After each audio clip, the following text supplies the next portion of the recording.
analizar. Bien, aquellos que están en su casa, por favor, busquen su libreta. Vamos, hoy te va a anotar, va a ser un bosquejo de un sermón. Aquellos que le encanta predicar la palabra de Dios, sería bueno que hagan sus bosquejos del libro de Lucas. Yo creo que cuando yo salga de este distrito, cada vez que usted escuche la palabra, el libro de Lucas, usted se va a acordar de mí, al pastor Dino Rodríguez. El libro de Lucas, al pastor Dino Rodríguez. Creo yo, ¿verdad? Creo, me puedo equivocar, que no ha pasado un pastor por el distrito de Caparra, de Roosevelt y de First English, que haya estudiado el libro de Lucas como lo estamos estudiando nosotros. Lo dije como yo lo he estudiado, como lo estamos estudiando nosotros. ¿Ves la diferencia? En plural, todo momento. Así que sí, se va a acordar de mí cuando yo salga del distrito y alguien vaya a predicar del libro de Lucas. Decía el pastor Dimo Rodríguez. Muy bien, dice el versículo 33. Sin embargo, es necesario que hoy, mañana y pasado mañana camine, porque no es posible que un profeta muera fuera de Jerusalén. Ya analizamos eso, ya estudiamos eso la semana pasada. Ahora entonces eso como introducción. Jesús dando a entender que iba a morir, pero que no iba a morir en Judea. Jesús no iba a morir en Galilea. Y tampoco Jesús iba a morir en Samaria. O sea que Jesús iba a morir ¿dónde? En Jerusalén. En pocas palabras, Jesús da a entender que en Jerusalén, así como los demás profetas que murieron en Jerusalén, él también iba a morir en Jerusalén. De ahí Jesús ya está prediciendo, dando a entender de que él iba a morir, como murieron los demás, por alguna gran diferencia, que cuando los demás murieron, ninguno salvaron a nadie. Entonces Jesús iba a morir para salvar a la humanidad. Es la gran diferencia. Así que Jesús iba a morir para salvar a quienes, a todos aquellos que creen en él. Versículo 34, que es donde nos quedamos ahora. Miren lo interesante que hay en el versículo 34. Jerusalén y Jerusalén. La palabra Jerusalén y Jerusalén que Jesús dando a entender es de aprecio, de cariño. En pocas palabras, Jesús te dice, en Jerusalén me van a matar, pero yo aprecio a Jerusalén. Oye, qué interesante. Qué bello, ¿verdad? O sea, en Jerusalén me van a quitar la vida, pero yo amo a esa gente. Jerusalén, Jerusalén, con aprecio, no con enojo, no con rencor, no con odio, sino con aprecio, con amor y con cariño, porque en todo momento Jesús fue cariñoso, en todo momento Jesús amaba aún a aquellos que le iban a quitar la vida, en todo momento le expresó ese aprecio de cariño y de amor. Imagínese usted que usted sepa que alguien le vaya a quitar, que usted sepa que de antemano alguien le va a quitar la vida, que alguien le va a quitar la vida. La pregunta que yo quiero hacerte, ¿usted amaría a esa persona? ¿Usted apreciaría a esa persona? ¿Qué usted haría por esa persona? Lo que debemos hacer lo mismo que hizo Jesús. ¿Qué hizo Jesús? Orar por él. Constantemente orar por quiénes? Por aquellos que le querían quitar la vida. Entonces, dice la otra que sigue, que mata a los profetas y apedrea a los que son enviados por ti. Número uno, ¿qué hacen ellos? Matan. Que matan a quienes, a los profetas. Esos que matan a los profetas, los de Jerusalén, son enemigos de quién, del plan de Dios, son enemigos del enviado de Dios, porque matan a aquellos que hacen la voluntad de Dios. La pregunta que yo me hago, y usted ponga ahí en su anote, ¿por qué lo hacen? ¿Por qué matan? ¿Por qué matan a los profetas? ¿Con qué espíritu lo hacen? ¿Con qué actitud lo hacen? O sea, que esa gente que matan a los profetas, que no estamos hablando de una persona ni de dos personas, estamos hablando de los líderes de Israel, los líderes de Jerusalén, los que dirigían a Jerusalén, los que gobernaban a Jerusalén en el sentido religioso. Profeta mata en el sentido religioso, es verdad que sí. Entonces, esos líderes religiosos que tenían el monopolio, diríamos, del sentido religioso de Jerusalén, entonces consideraban que esos profetas que eran enviados por Dios no eran profetas en realidad, porque eran entonces personas que no eran enviados de Dios, porque para matarlos tenían que presentar una justificación en el sentido religioso de ellos, una justificación en el sentido ideológico y filosófico de ellos. Veían algo negativo en los profetas, pero que en esos profetas que eran enviados de Dios, como ver algo negativo. O sea, justificaban una mentira, justificaban un engaño, justificaban algo satánico en ellos para que entonces matarlo. En pocas palabras, miren qué cosa más una ironía de la vida. Para hacer eso, para matar, hay un mandamiento que dice, no matarás. ¿Verdad? No matarás. Entonces, ellos violan ese mandamiento, pero para violarlo justifican violar el mandamiento. Y en el proceso de la justificación en la cual ellos hacen, es un proceso donde sabemos que en ese sentido ideológico, filosófico, no estaba Dios. No puede estar Dios. Entonces, ¿quién estaba envuelto en ese espíritu, en ese sentido, para matar a los profetas enviados enviados de Dios? ¿Quién estaba envuelto de eso? ¿Qué espíritu? El espíritu de rencor, de celo, de odio. ¿El quién? De Satanás, en pocas palabras. Una palabra para expresarlo todo y así no tenemos que desglosarlo. Pero aquellos que están anotando, usted puede desglosar qué espíritu lo invadió en sus mentes, en sus corazones de estas personas para matar a los profetas de Dios. Entonces tiene que lo embargó, fueron dirigidos, fueron tomados por un espíritu que va en contra del plan de Dios. Y ese espíritu que es Satanás, y ahí usted lo desglosa, ¿verdad? Celo, odio, rencor, envidia, y era lo que veían, ¿verdad? Porque ellos pregonaban la verdad y en ese momento Jerusalén no quería que se pregonara la verdad, que se dijera que Jerusalén iba a ser invadida y que Jerusalén iba a ser tomada y que Jerusalén no iba a ser Jerusalén nomás. Y entonces eso iba en contra de sus posiciones, porque eso era para ellos era ilógico que se enseñara y se predicara eso. Entonces, no solamente lo matan, también dice aquí que también que hacían con los enviados y apedreaban a los que son enviados por ti. Entonces, ¿quién lo enviaba? Dios. Dios lo enviaba y entonces ellos, en vez de recibir a los enviados de Dios, ¿qué hacían? Apedreaban a los enviados de Dios. La misma pregunta, ¿por qué? Oye, ¿por qué lo hacían? Por el mismo espíritu, el espíritu de celo. No le permitía ver más allá y entender que los profetas eran profetas de Dios, que no eran profetas del enemigo. Quienes mataban a los profetas eran la persona usada por Satanás. O sea que los profetas no usaban a Satanás. Mira qué ironía, ¿verdad? Como dijo ahorita. Ahora, los enviados por Dios eran apedreados y si lo apedreaban tenían que presentar una razón para justificar apedrearlo. Porque se apedreaba cuando se violaba uno de los principios de la Biblia, se violaba uno de los principios del Torá, de la ley que Moisés le dio al pueblo de Israel, y cuando un ciudadano de Israel, aunque no fuera ciudadano, violaba uno de los principios de Israel, entonces había razones para apedrearlo. Así que en pocas palabras, esta persona que apedreaban a los enviados de Dios buscaban una forma para justificar que ellos estaban violando la palabra de Dios. Y yo me pregunto, ¿pero cómo es posible?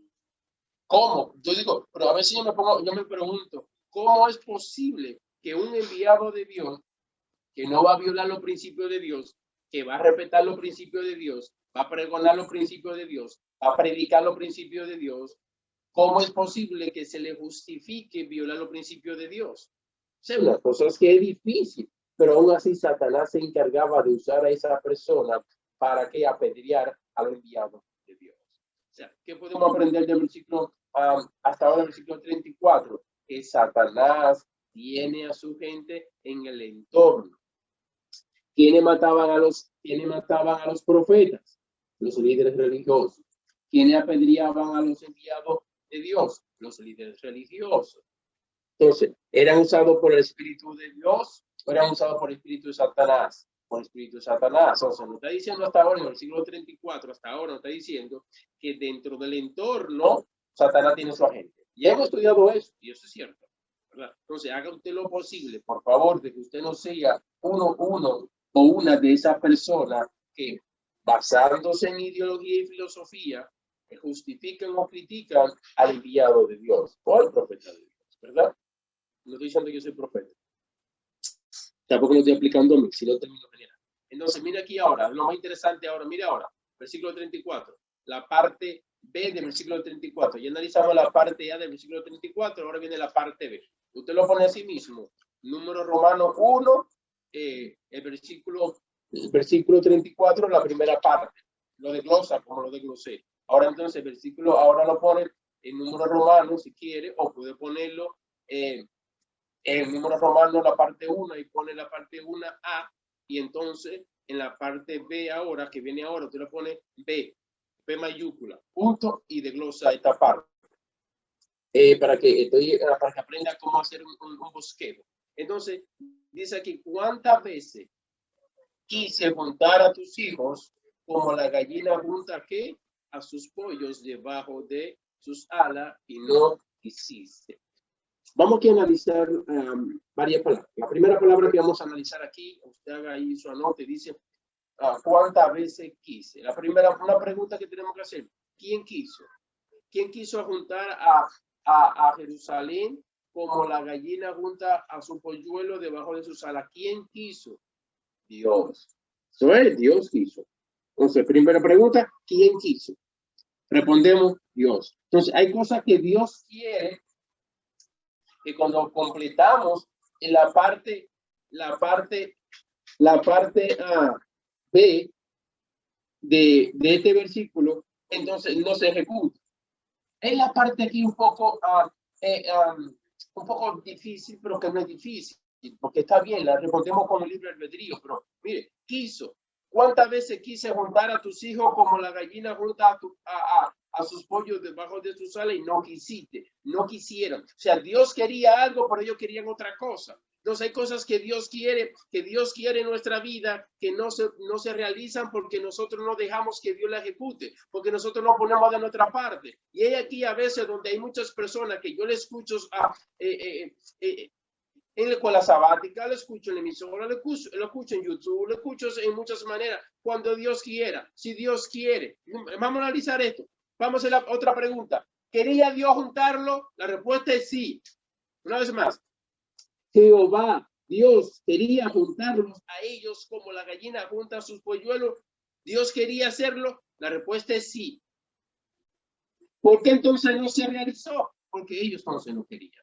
Porque ellos también otro espíritu. Ellos tienen otra ideología, otra filosofía. Entonces hay cosas que Dios quiere en mi vida, que si yo no obro a favor de la voluntad de Dios, no se va a lograr. Pero a veces yo me justifico cuando Dios quiera. ¡Ay, Dios! Entonces, esas son las cosas que tenemos que analizar y entender, que a veces nos justificamos muchos con una palabrita cuando Dios quiera. Mire, Dios quiere que usted cambie. Dios quiere que yo cambie. Dios quiere que yo cambie mi carácter a la imagen de Cristo. Dios quiere eso. Entonces, pregúntese. Ahora una pregunta. Pregunta número 3 o pregunta C. Dios quiere que Dimior M. Rodríguez, el pastor que le habla, cambie su carácter a la imagen de Cristo. La respuesta es sí. Ahora, pregúntese usted ahora, usted mismo pregúntese. Dios quiere que cambiar su carácter a la imagen de Jesús. La pregunta. Dios quiere. Entonces, la respuesta a esa pregunta es sí. Entonces, ¿por qué? Ahora, ¿por qué nuestro carácter no está a la imagen de Jesús? Porque su carácter no está a la imagen de Jesús. Porque a veces no justificamos, ¿no? Cuando Dios quiera. Hoy, Señor, ayúdame. Dios quiere ayudarnos. Dios quiere bendecirnos. Dios quiere protegernos. Mira lo que está. ¿Cuántas veces quise? La palabra cuántas veces quise es una acción, en un sentimiento que Dios quería. Y que hoy en día Dios quiere bendecirte. Dios quiere protegerte. Dios quiere ayudarte. Dios quiere dirigirte. Dios Amén. quiere que usted haga las cosas como Dios quiere que se haga.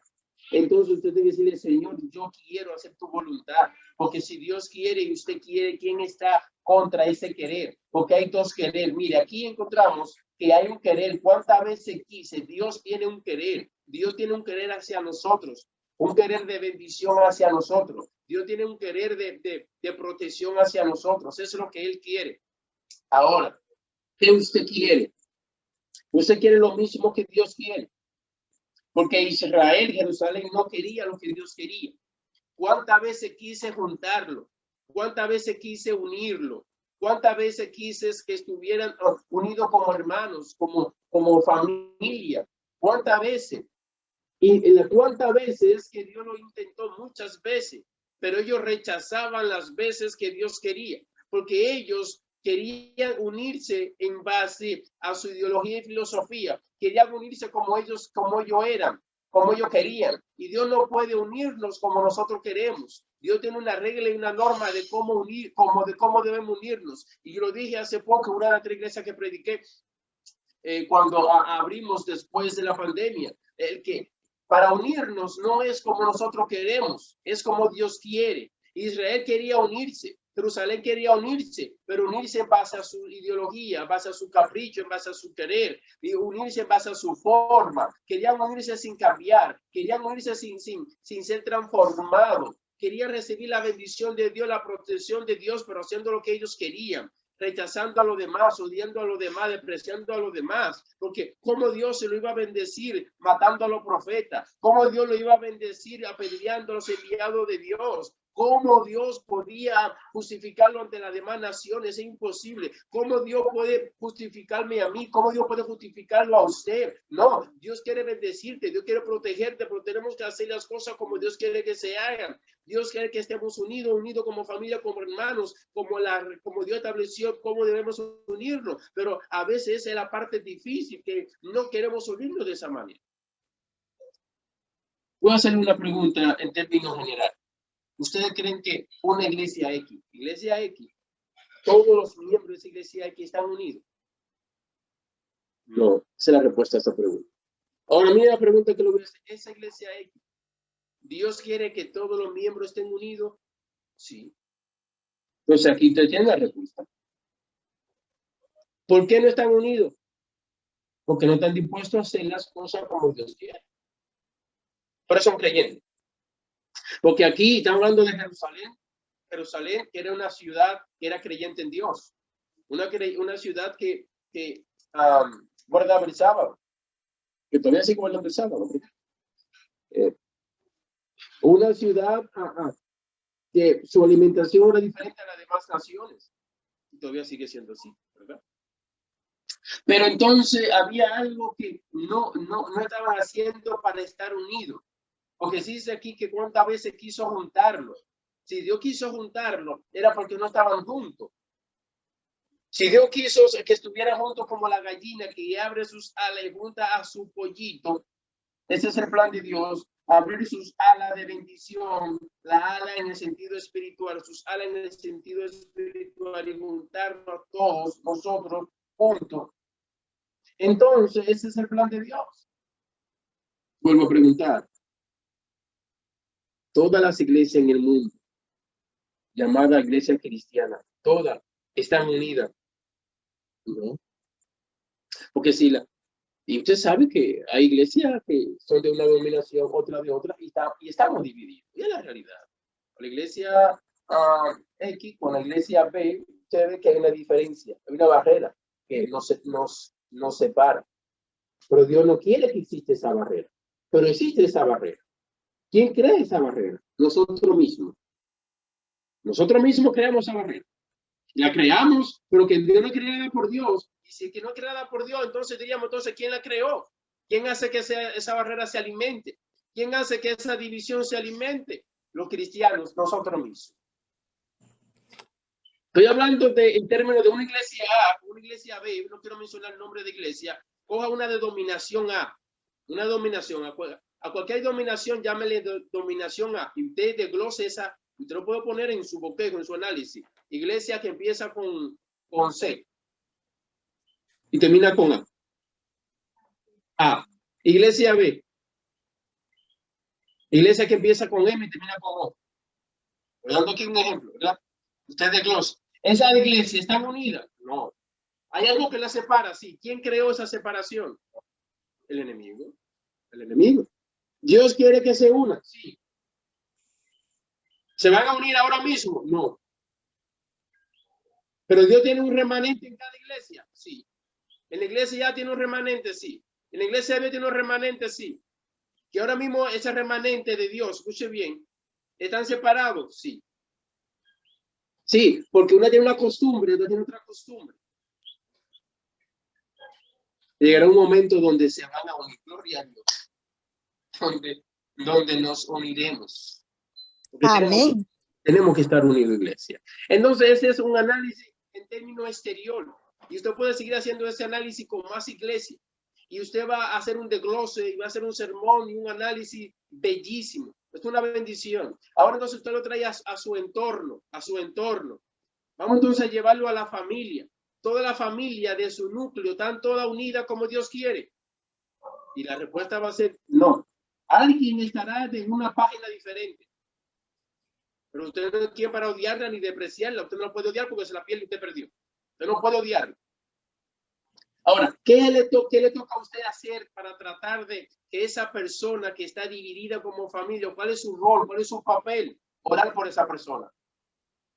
Que es su familia, que puede ser su primo, que puede ser su hermano, que puede ser hasta su papá, que puede ser hasta su mamá, que puede ser hasta su primo. Pero ¿qué parte de la familia, del núcleo familiar, pero está dividida? ¿Cuál es su rol ahí? Orar por esa persona. Pedir a Dios que bendiga a esa persona. Y que esa persona pueda recapacitar y entender de que si la familia sigue así, la familia va a seguir creciendo dividida. Y ese no es el plan de Dios, que la familia estemos unidas. Estoy hablando de la familia biológica. No estoy tocando ahora la familia espiritual. Estoy tocando la biológica. El plan de Dios es que la familia esté como la familia biológica, que son familia de sangre, estén unidas. ¿Y qué causa la separación? Una ruptura. ¿Y viene causada por qué? Por una indiferencia, por celo, rencor, odio, chisme. Empiezan a criticar. No, porque abuela, su nieto preferido es fulano. Y por ahí empiezan. Entonces ahora me llevo al plano eclesiástico. A la iglesia que nosotros pertenecemos. Todos los miembros de nuestra iglesia están unidas como Dios quiere. Entonces vamos a preguntar nuestra pregunta ahora. Dios quiere que en la iglesia en la cual nosotros pertenecemos esté unida como Dios quiere. Vamos a aplicar esto. Jerusalén, usted pone ahí la iglesia X. Usted pone ahí, me dice Jerusalén, usted pone la iglesia X, ¿verdad? Jerusalén. Entonces viene ahora a la parte, ¿cuántas veces quise juntar a tus hijos como la gallina junta a sus pollos debajo de sus alas y no quisiste? Entonces, contestamos esta pregunta. La respuesta a esa pregunta, ¿Dios quiere juntarnos? Sí, Dios quiere. ¿Estamos juntos? La respuesta es no. Dios quiere, pero no estamos juntos. Entonces, pero usted escucha la frase, queremos hacer la voluntad de Dios. Pero mentira, ¿por qué no quieren hacer la voluntad de Dios? Porque si queremos hacer la voluntad de Dios, entonces ¿cómo estuviéramos? No se dan cuenta. Entonces hay una barrera. Entonces esa barrera, esa muralla, ¿quién la crea? ¿Es creada por quién? Establecida porque es por alguien. Alguien la alimenta, alguien la nutre. Alguien nutre esa barrera. Alguien nutre esa muralla. Que le pone una viga, mira, una viga de acero. Que le pone cemento de concreto armado. ¿Ve? Y va poniéndole. Pero Dios quiere juntarnos. Dios quiere que estemos juntos. Ese es el plan de Dios. Pero ¿por qué no estamos juntos? ¿Por qué la iglesia no está junta? Por la misma razón que Jerusalén no estaba junta. El enemigo está dentro. ¿Quién apedreaba ¿Quién mataba a los profetas? ¿Quién instaba a matar a los profetas? ¿El Espíritu de Dios o el Espíritu de Satanás? El Espíritu de Satanás. Y justificándose en la palabra de Dios. Porque tiene que ser así. ¿Quién apedreaba a los enviados de Dios? ¿Quién instaba a apedrearlo? ¿El Espíritu de Dios o el Espíritu de Satanás? El Espíritu de Satanás. ¿Basándose en qué? En la palabra de Dios. En su ideología y filosofía. Para justificar un medio. Porque si no, entonces, ¿cómo? Entonces que Satanás se envuelve y conoce la Biblia y conoce los principios más que nosotros mismos. Y busca en ellos cómo dividir la iglesia usando a personas creyentes. Porque las personas que mataban a los profetas eran personas creyentes en Dios. Y en el nombre de Dios lo hacían. Las personas que apedreaban a los profetas eran personas creyentes, no eran ateos. No es lo mismo cuando un musulmán apedrea o mata o quema a un cristiano porque son de diferentes creencias. Ellos justifican una razón por la cual lo hacen. No estoy justificándolo, entiendo que está mal. Pero ya en este caso, en Israel, que creían en Dios, ambas personas, los profetas enviados por Dios, profetas de Dios, y Jerusalén, que eran los líderes religiosos, justificaban para matar a los profetas, que usaban la palabra de Dios, en nombre de Dios, no en nombre de Alá, en nombre de Dios. Yo diría, pero ¿cómo? Lo mismo que hizo Caín. O rencor, odio y celo. El celo va a buscar la forma de ver cosas donde no la hay para ejecutar. Y el que está envuelto ahí, nutrido de ese espíritu de Satanás, va a ejecutar como Satanás quiere. Porque es el plan de Satanás. La barrera la crea Satanás, no Dios. Es Satanás. Y la hace basado en algo. Hay una regla en la cual es la base. Él la hace. Y la base de la división es el celo. Busque. Donde hay un celo, busque que donde hay una división, busque que la base es el celo. Busque lo que es un celo. No falla. Eso no falla. División, busque un celo. La base es el celo. Y le siguen poniendo ahí para seguir dividiendo. Rencor, celo, envidia, odio. Y por ahí para abajo. Entonces, siguiendo analizando el texto, el versículo 34, que es donde estamos todavía, ¿cuántas veces Dios quiso? Hay un querer que Dios quiso hacer, pero no se ejecutó. No se ejecutó. Ahora yo pregunto, ese querer que Dios quiso realizar, que Dios quería hacer, ¿se ejecutó? No. ¿Por qué? Puede pasar lo mismo con nosotros, claro. Hay muchas cosas que Dios quiere ejecutar en nosotros, que Dios quiere realizar en nosotros, pero por nuestra forma de ser no permitimos que eso se realice. Y usamos el nombre de Dios para no hacerlo. Qué ironía de la vida, ¿verdad? Lo mismo que ocurrió acá en el siglo 34 pasa constantemente en nuestra vida, en nuestro diario vivir como cristianos. Ocurre. Y no ocurre como esposo, como esposa, como hijo, como hermano, como primo, como vecino, como líder. Nos ocurre constantemente. Entonces, que yo siempre he dicho, tenemos que vivir de rodillas para poder ejecutar la voluntad de Dios en nuestra vida, porque de lo contrario no hay forma que podamos realizar la voluntad de Dios. Dios quiere hacer muchas cosas en nuestra vida, pero por nuestra forma de ser no realizamos esas cosas que Dios quiere que se hagan. Y usamos el nombre de Dios para pedir que se haga, cuando Dios quiera. Dios cámbiame. Dios quiere cambiarnos. Y Dios quiere que cambiemos. ¿Por qué no lo hacemos? Esa es la pregunta. ¿Por qué no lo hacemos? ¿Por qué no cambiamos? El sábado pasado prediqué en Rusia. Y el preso, cuando vio que estaban todos, hizo una pregunta: ¿qué debo de hacer para ser salvo? Él nos dijo: déme primero un estudio bíblico y yo conocer a su Dios. No, ¿qué debo de hacer para ser salvo? Automáticamente. Porque él quería, iba a ejecutar, iba a obrar para eso. Y ese era el plan de Dios, que en esa noche ese soldado cambiara. ¿Qué tiempo le tomó a ese soldado cambiar? Fracción de segundo. ¿Cuántos años le lleva a personas en la iglesia y todavía no han cambiado el carácter a la imagen de Cristo? Yo pregunto, ¿qué más necesita? Porque Dios no quiere, porque ellos no quieren. ¿Ven la diferencia? Lo mismo pasa acá en el versículo 34. ¿Cuántas veces Dios quiso juntarlo? ¿Cuántas veces Dios quiso cambiarlo? ¿Cuántas veces Dios quiso ayudarlo? ¿Cuántas veces Dios quiso que vieran que ese profeta que ellos mataban era un profeta de Dios? ¿Cuántas veces Dios quiso darle a entender que esos enviados que ellos apedreaban eran enviados de Dios? ¿Cuántas veces Dios quiso? Pero no pudieron verlo. Constantemente eso ocurre en nuestro diario vivir hoy, siempre. Vamos al versículo 35 para avanzar. Quería llegar al 14, pero vamos. Dice el versículo 35. Vamos al 35 ahora. Ahora usted pone número romanos 2 o número romanos 2 puntito y lo desglosa allí. Dice: vuestra casa quedará desolada.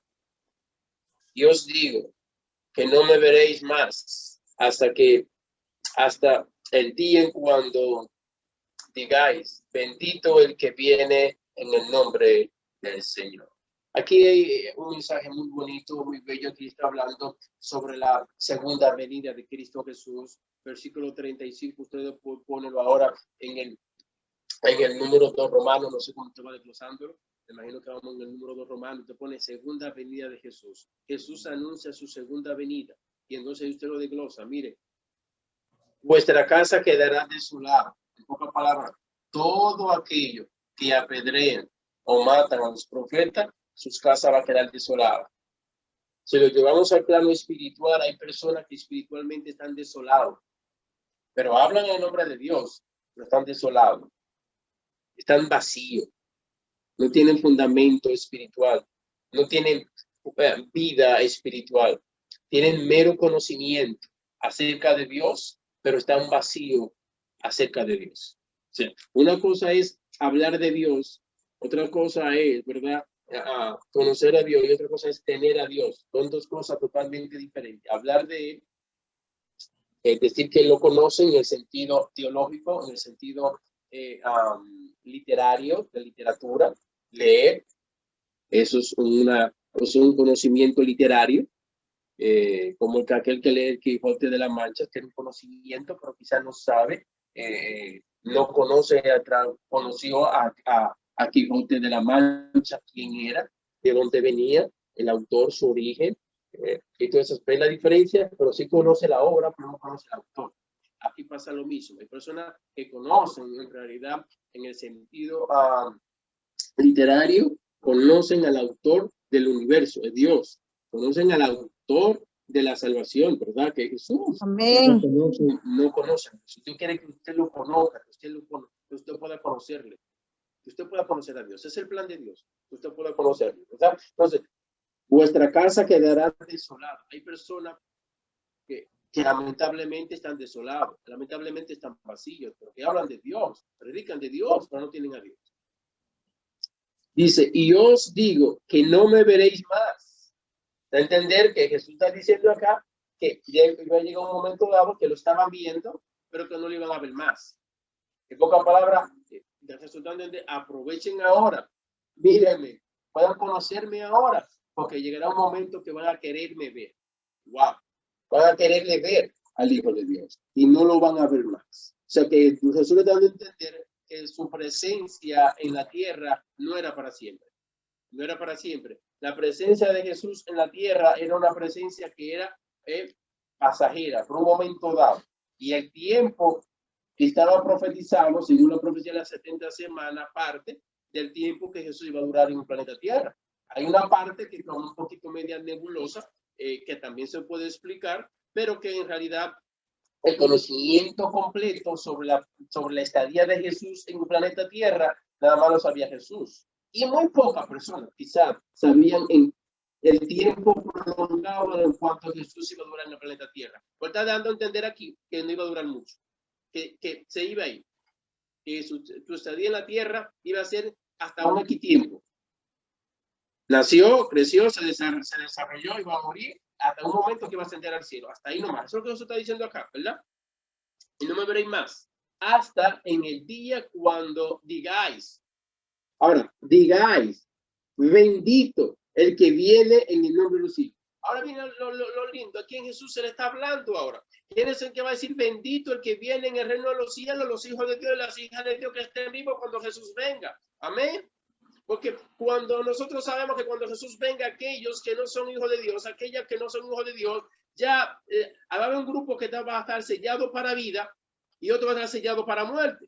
Ahí no va a haber forma. O sea que la segunda venida de Jesús no va a ser la acción para aquellas personas que no se han arrepentido, se arrepientan. O sea que la presencia de Jesús cuando ven en la nube no va a ser un acto de que personas se arrepientan para salvación. Se pueden arrepentir de entender de que fallamos, lo hicimos mal, rechazamos a Jesús, ¿verdad? Puede ser, pero no le va a servir para nada. Es ahora es el momento de que tenemos que arrepentirnos. El arrepentimiento vale ahora que tiene su valor, ahora que tiene su peso. Cuando se acabe el tiempo de gracia, el arrepentimiento no va a valer nada.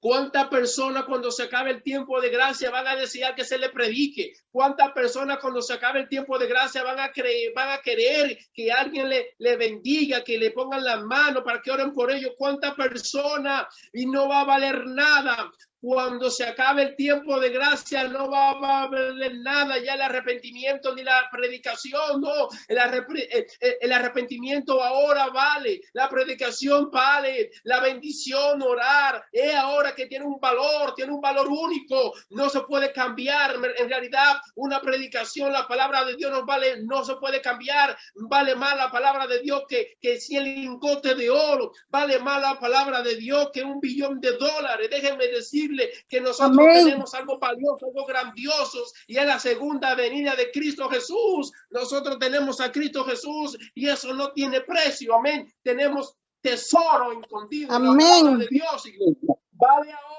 ahora vale, ahora prediquemos, ahora tenemos que transformar nuestro carácter a la imagen de Cristo Jesús. ¿Cuándo? Ahora. Porque Jesús está diciendo en el versículo 35, llegará el momento, mire, y usted lo sabe, y cuando se acabe el tiempo de gracia, ¿de qué va a valer? Ahora vale un arrepentimiento sincero. Ahora vale una disculpa sincera. Ahora vale entregarnos a Cristo Jesús. Ahora vale abrazar a mi esposa. Ahora vale yo besar a mis hijas, amar a mis hijas. Ahora vale. Porque cuando se acabe el tiempo de gracia y mi esposa o yo estemos separados, yo para muerte y ella para vida, me gusta poner ese ejemplo, ¿verdad? Me vayan a pensar lo que no es, ¿de qué vale? No vale para nada. Porque unos serán tomados y unos serán dejados. Usted viva, usted trabaje, usted luche para ser salvado y decir, bendito el que viene en el nombre de los cielos. Gloria a Dios. Que usted pueda decir, bendito aquel que viene. Amén. En el nombre de los cielos. Amén. En el nombre del Señor, que es Cristo Jesús. Muchos dirán eso. Amén. Y Jesús desea que usted forme parte de este mensaje. Jesús desea que cuando Jesús venga por segunda vez, usted pueda decir, bendito el que viene en el nombre del Señor. Amén. Que usted pueda vivirlo, que usted pueda creerlo ahora, Señor. Dígale, Señor, dame ese privilegio de yo poder ver tu segunda venida, Señor.